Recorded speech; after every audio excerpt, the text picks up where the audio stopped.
Esther Buerki, international writing expert, author and life coach. I'm so excited to have Wendy Pitts Reeves with me. She's an international speaker, member of the Forbes Coaches Council, and serial entrepreneur.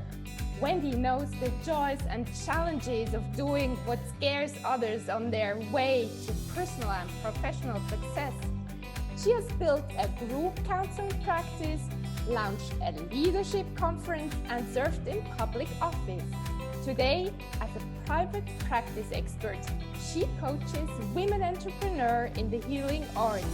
She inspires them to charge what they're worth, own their authority, and do the big things they really want to do.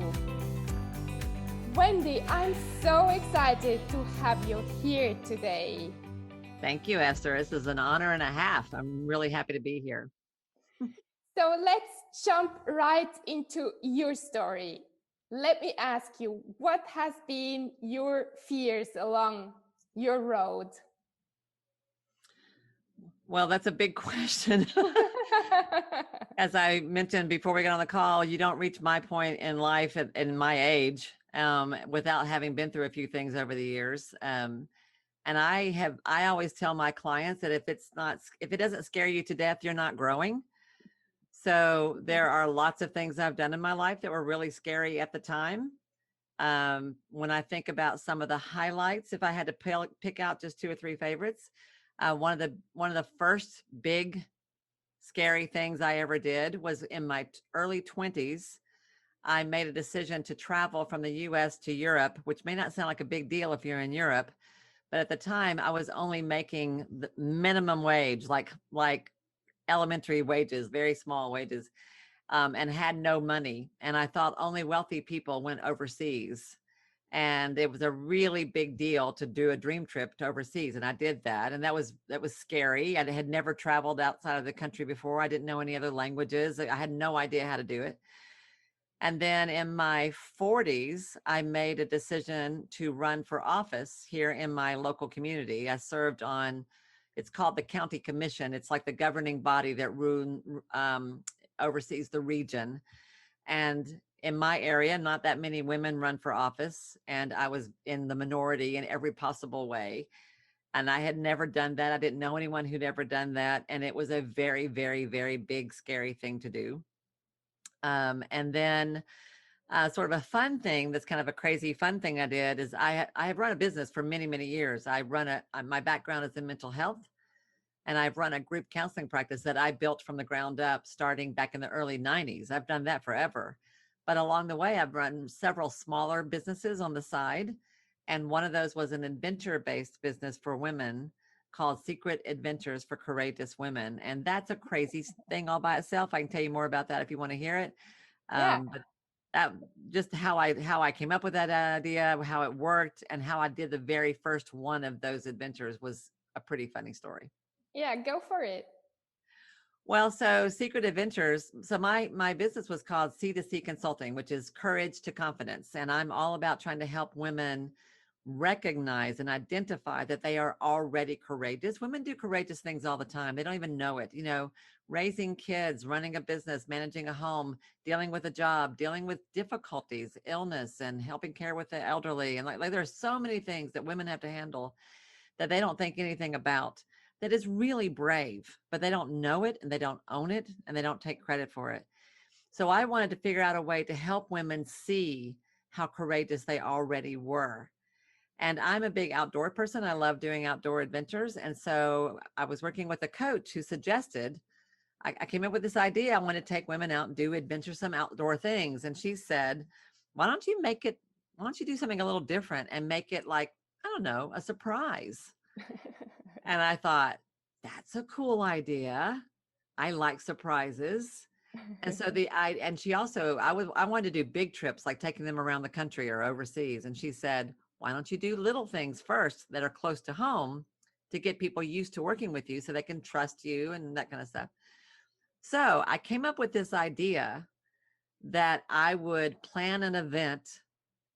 And the way it worked was that I would make an announcement on Facebook. Hey guys, the next adventure is coming up.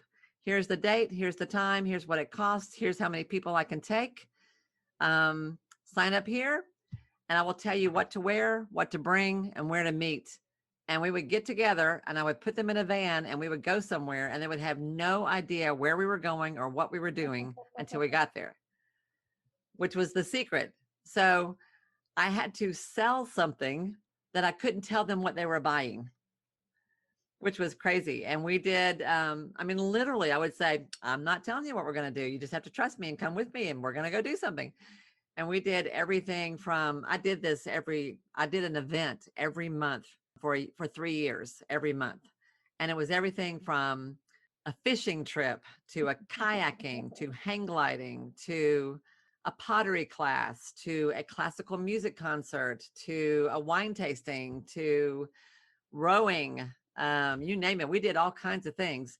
Some of them were very physical and challenging. Some of them weren't very physical at all, but all of them were hard in some way for somebody that was in the group. And the very first adventure that I had, like, I couldn't figure out how the heck I was going to promote this, So I have, I mentioned to you, I have sort of a framework that I use, that I realize that I use personally to do things that are scary. When there's something big I set for myself, I'm going to do this thing. I don't know how I'm going to do it. I realize there's a pattern to how I do that. And to put it in shorthand, essentially it's decide, declare, deliver. There's actually more to it than that, but in a sense, in a nutshell, it's make a decision, declare what you're going to do in some way with your words or your wallet, and then deliver. Go do what it is you said you were going to do. So the Secret Adventures was hilarious because I had this super cool idea, and it was like going to be so much fun. And I decided, so decision was the first step, right? I decided that my first adventure, when I first came up with this idea, was I was going to take them for a hike at night under a full moon in the mountains. Wow. So I live near the Smokies. I live near the Great Smoky Mountains National Park, which is the #1 national park in the United States, the most popular park in the country. And we had a full moon coming up, and hiking at night by a full moon is a spectacular experience. And I thought, I'll take them to the mountains. We'll have a lovely picnic watching the sunset. And then I'll take them on a hike through the woods in the dark to a particular overlook, a spot that I know that's up high, where they could see out over the city and see out over the mountains, and it will be beautiful. And I'll do it on a weeknight as a way of showing them that you can do something kind of cool, even on a work day. And it didn't take a lot of money. It was easy to do.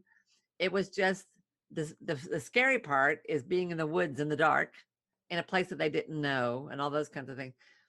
So I thought, that's going to be a cool idea. That'll be my first secret adventure. And then I was like, so how do I sell that? Because I couldn't tell them it was going to be a cool thing. I couldn't tell them what we were going to do. That was the whole point, right? How do I convince people to give me money, come with me someplace, who don't know me necessarily and have no idea what kind of thing they're getting into? Like, who knows where I'm taking them? How did you do it? It was really, really funny. So I have a talk that I have given all over the country and even a little bit overseas, actually, where I talk about this process of decide, declare, and deliver. And like, when you have a big idea and there's something in your life you want to do that you just can't imagine how you could possibly ever do it, this process will get you there. And so I made this decision. I'm like, okay. And then the next step is like, I need to declare this in some way. And I kept putting it off. Like, I need to announce it. I needed to tell people, but I kept putting it off and putting it off. Like, I don't even know how to do it. And to do a hike on a full moon night meant that there was a time, like I had a specific date. If I don't do it, it was in September of 2011. And if I didn't do it the next month, it was going to be too cold. So I had to do it now or not at all. And so there was this feeling of like, Wendy, if you're serious about this, you got to say something. You got to declare it or you're never going to do it. And so I kept putting it off. And the full moon was going to be on a Monday night. I remember that. And, normally if you do an event or you're promoting a workshop, you want to tell people a few weeks in advance, maybe even a month in advance, to give them time to plan. I Sure. couldn't do it. I was so afraid and I felt so silly. The Thursday morning before that Monday, 4 days in advance, I woke up at 4 o'clock in the morning. I could not sleep. And I'm like, good grief, woman, just do it. So I went onto Facebook and I created an event, and I didn't even know what to call it. I didn't know what to call it. I didn't know what to say about it. I just started writing and I said, hey, everybody. So if you could use a break and you'd like to have a little fun, and it would be nice to have somebody else figure it all out for you. And you need like a little stress break, and you kind of want to like I was aiming it at women who were like sort of working too hard and needed a break. And I'm like, I have something kind of cool that I'm going to be doing. To do this, you have to be courageous, because I'm not going to tell you what it is. It's a secret. And you have to be kind of adventurous, or you're not going to want to do this. In fact, which is how it turned into Secret Adventures for Courageous Women. I wasn't calling it that. I just started describing it. And I'm like, I know it sounds kind of crazy, but what the heck? And if you're in, let me know. And I spent 2 hours writing this like 2-paragraph description.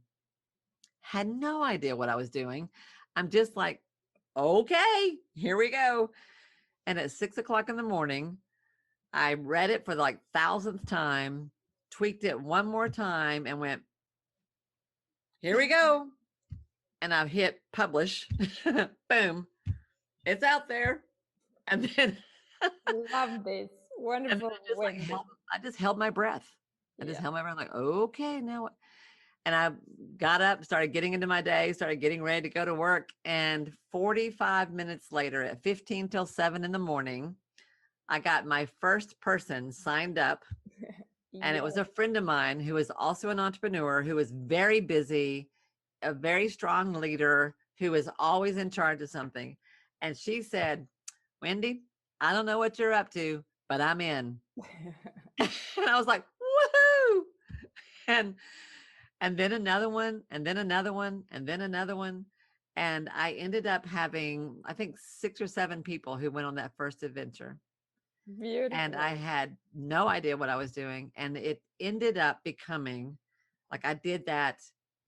That started it. And I did that every month for the next 3 years. And it took on a life of its own. And it got to where I would run into a woman in town who would be with a friend, and she'd say, Wendy, you've got to meet my friend so-and-so. She's a courageous woman too. And like, people started identifying themselves as courageous women with a capital C and a capital W. And it became kind of this like a thing. And twice a year I would have a big get together at a beautiful place in the mountains where we'd have a giant bonfire and lots of food, and people would come and sit around the fire. We'd have to have like 20, 30 people. And we would tell stories about all the adventures we'd done during the year. Wow. And it was life-changing in ways that I never expected. It absolutely changed lives. To this day, I can see things that have come from those trips, both for me personally and for the women who went on those trips. And I had no freaking idea what I was doing in the beginning. So beautiful, Wendy. I love it. So you said decide, declare, and then Deliver. Go do it. deliver. Yeah. But you told us that between the decide and deliver, no, between the declare and deliver, there was this fear. So what do you recommend? How do you overcome this fear? Well, my point here, so what I tell people when I give talks about this, or when I'm teaching the full process, I actually have a course on this, on the whole process that I can do. And what I tell people is that the secret, the magic sauce for me in getting myself to do something that is really scary is the declaration, is to tell. What I always say is that you have to declare your intentions with your words or your wallet. And what I mean by that is you tell people what you're going to do. Either you tell an accountability partner, or you tell your customers, or you tell the public, you make an announcement in Facebook or through to your list, or to your family or to your best friend. If you decide, this happens every year, every January, people decide they're going to lose weight this year. And they decide, I'm going to get it. This is the year I'm going to get in shape. This is the year I'm going to start going to the gym. This is what I always tell people. If I decide I'm going to go to the gym, and Sunday night, I'm like geared up, tomorrow morning, I'm starting my new thing. And then Monday morning comes and I wake up at 5 a.m. I'm like, it's a little cold outside. Maybe I'll wait an hour. And then 6 o'clock comes. I'm like, I don't think today's a good day. Maybe I'll go tomorrow. And I can just as quickly undecide, left to my own devices. But if I make a decision and then I tell my best friend what I'm going to do, and my best friend says, you know what, I want to do that too. Okay, I'll meet you at the gym at 5:30. Then when I wake up the next morning, I'm going to be like, I don't really want to go, but my friend's going to be there. So I'm going to go because I'm not going to let her down. I have declared my intention to her. Now I'm going to deliver on that intention. Like that's the magic to me, for me personally, that has worked over and over and over for anything I've ever done in my whole life that was scary. So, for example, in my early 20s, when I made that first trip overseas, when I made $4 an hour, and I planned to go on this giant trip across the ocean, the way I declared that was I started telling friends I was going to go and when I was going to go 2 years out. And I started taking classes in German 2 years out to plan for a trip. That was a declaration. I spent money. I invested in German training.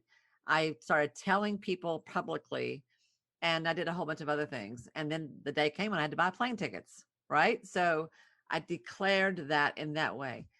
When I ran for office, I was approached by people in the public, friends of mine in the community, who asked me to run. And I'm like, I don't know. And then when I made the decision to run, I went to a meeting of my local political organization and I told them out loud. I declared out loud, all right, guys, I think I'm willing to do this. And boom. So for Secret Adventures, when I put it on Facebook, boom, you have to do it. So you do it. You either invest, you hire a coach, you take a course, you buy the plane tickets, you tell the person that you love them, like whatever it is. When there's something you want to do, you hire an editor if it's about writing. When there's something that you want to do and you're like, I don't know if I can do this, and you put money into it, or you declare it in some way with your words to people whose opinion matters to you, you're going to do it. Much more often, you're going to do it. You're so great, Wendy. Do you know where it comes from, this idea with declaration?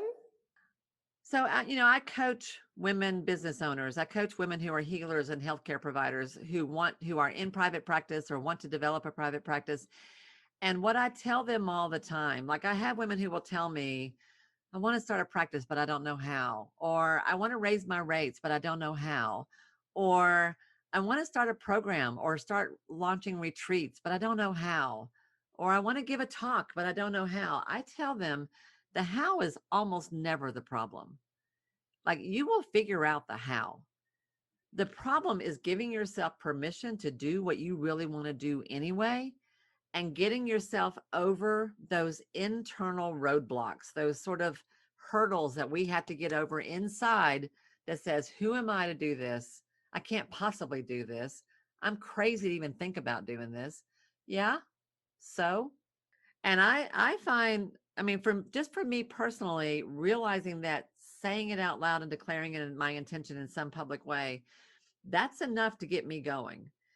I also have found, there are things that help. So the accountability of the declaration is why that helps. But I also find that it helps, for example, to have people in your life who believe in you, who support you, and who will challenge you. So an example of that, family and friends are awesome. But sometimes when we want to do big things, our family is not necessarily the best place to go for support because, and I'm thinking particularly about entrepreneurship because that's what I'm all about. I love seeing women launch a business and do things that make them, I love that. I get so excited about it. But launching a business is kind of a crazy thing to do. And we entrepreneurs are kind of crazy people in a way. Like it's so much easier to just go get a job and let somebody else do the worrying, right? Running a business is Absolutely. not for the faint of heart. And when you want to launch a practice or create a program or sell a course, our families who want to protect us and who love us and don't want to see us get hurt, their tendency is going to want to play safe. They're going to be like, "Are you sure, honey? Are you sure? Like, wouldn't it be better if you just went and got a nice job at that agency you used to work at?" or or some of our friends, especially if they are not the kind of folks who have done this kind of thing themselves, sometimes they will judge that, or they will either be critical, or they will say, "Ah, I don't know about that." You know, their own fear will get in the way. So I feel like it is absolutely critical that you have people in your life who also do big things and who understand it, who get it when you are trying to grow, and who say, absolutely, you can do that. I don't know how you're going to do it, but I trust you're going to figure it out. I believe in you. I don't know how it's going to work, but you'll find a way. I'm not worried at all. Go for it. And oh, by the way, why haven't you done it already? Yeah. So that to me, that's where working with a coach really helps. It's where being part of a mastermind really helps. It's where having accountability partners who are sort of at a similar place as you in your life really helps. All of those are strategies that I use and have used for years to help me stay on track and keep moving forward when the fear gets too much. Mm, love it, Wendy. Who has Yeah. been the biggest believer in you? Well, I've been really blessed in many, many ways. I've had lots of mentors over my life, lots of people who have said, you can do this. And sometimes they say, you can do this and I don't know how. Sometimes they say, you can do this and I'll teach you how. Sometimes they say, you can do this and I'll help you figure it out. I have had many of those. I could talk for an hour just about that. But I would say my number one encourager has been my parents, both of them. My folks are fairly elderly at this point. They're in their late 70s, early 80s. My dad has dementia, so we are slowly losing him. But as I was growing up, and to this day, my parents have always been the kind who would say, actually, what they would say is they don't know where I get it. They would say, "We can't do this. We don't know how you do it, but you're awesome." And they have always been 100% supportive of whatever I've done, and not in a silly, fluffy, "Oh, honey, we love you. You're awesome." Not that kind of way, but in a genuine, um, okay. When I would say I want to go do whatever crazy thing it was, and there have been many, they would be like, okay. My mom would say, "Be careful. Don't get hurt. Call me when you get there," like that kind of thing. But they would never tell me I couldn't do it or that it was foolish or anything like that. They would just be Mm, like, "Wow, okay. Yeah." you're so blessed to have that. I am Mm, very, very, very, very, very lucky. mm, Yes, that way. Yes. beautiful. And so now you can help so many women to get encouraged to do the things they really want. I have I've done a lot of things in my life. And when I think about it over time, all the different things that I've done, um, the thread that runs through all of it is I get really excited when I see people do things that they don't think they can do. And that's true for men and women, boys and girls. But I get in a special, I really get excited when I see women and girls do it because we so often doubt ourselves in so many ways. It's really amazing to me how women hold themselves back. So I started a conference for girls at one point, which I haven't told you about. But at one point, I was part of a local women's organization that we launched a conference for girls that were ages roughly 13 to 18 to help them build confidence. And it was a conference that happened every year. And that conference ran for 11 years. And this week, I'm going to have dinner with one of those girls who is now a woman in her mid 30s, Yeah. whose life is completely different than it would have been, except for that she was coming to this conference. And I watched her grow up and become more confident through the experiences that she got at this event that I used to do. And I've watched the difference she's making in people's lives now. And I'm going to go see her this week for the first time in a couple of years. I cannot wait to see her. I did a leadership conference for women that was very powerful. I've seen women start businesses, run for office, get out of bad relationships, move across the country, completely turn their lives upside down over to go after a dream. And in every single case, what I have found is that we are the ones who hold ourselves back. It doesn't help anybody. It doesn't serve the world for you to play small. It just doesn't do anybody any good. And I live in the Southeast United States. And in my part of the country, women really are taught to hold back, to be the number two, never the number one, to help your husband, to help your church, to help the little old lady down the street, to help poor folks, to help, help, but always to be the supporter in the background. And part of what I had to learn, and this all started when I hit my 40s. I wasn't like this in my 20s and 30s. I had to grow into it. It was very hard and really scary in the beginning. But I had older women who were behind me saying, I think you should try this. I think you should lead this.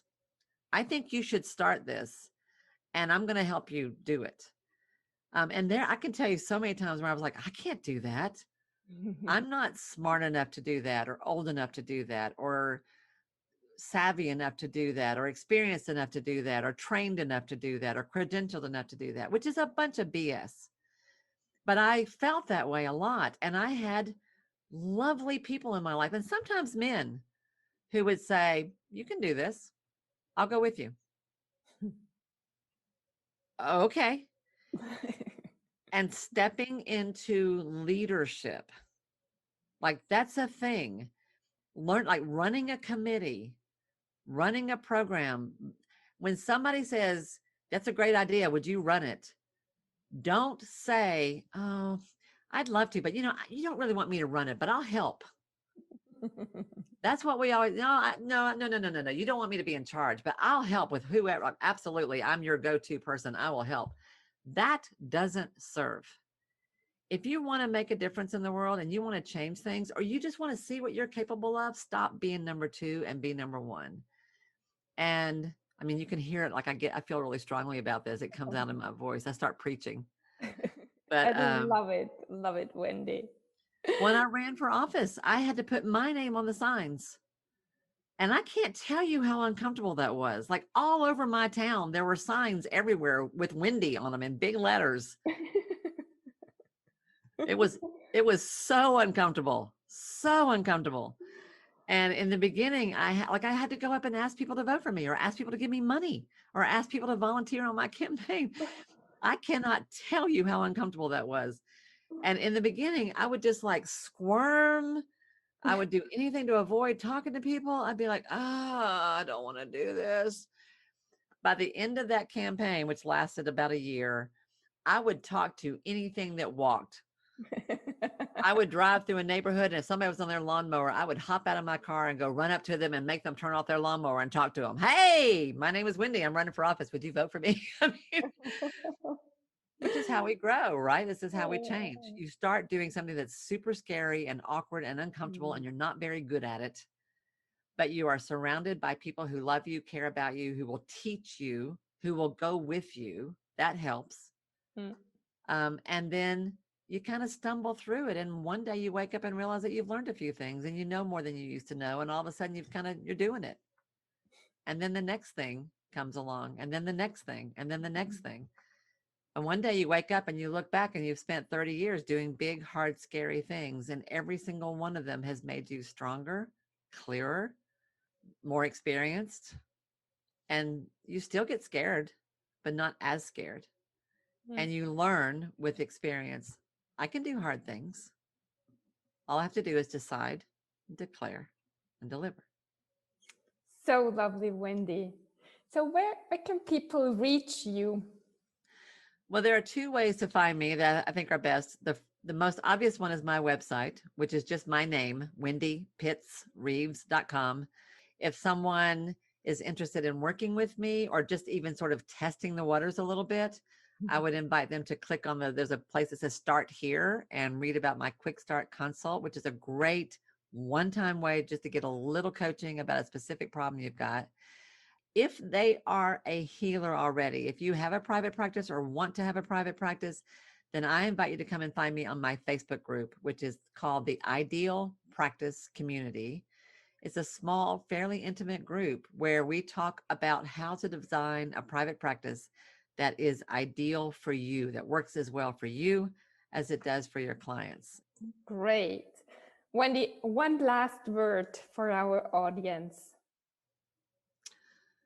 Declare. Say your intention. Set your intention and then tell somebody. Tell me, tell you, tell their audience.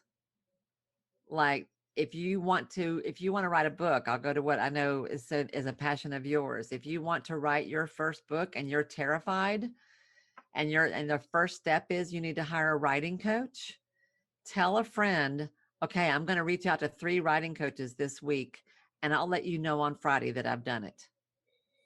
Like something that simple. And the smallest steps lead to the biggest wins. You just have to start. Hold your nose and jump. And boom. Thank you so much. It has been so lovely to hear your story. Thank you, Wendy.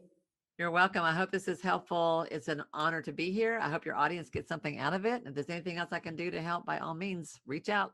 You know how to find me. Thank you.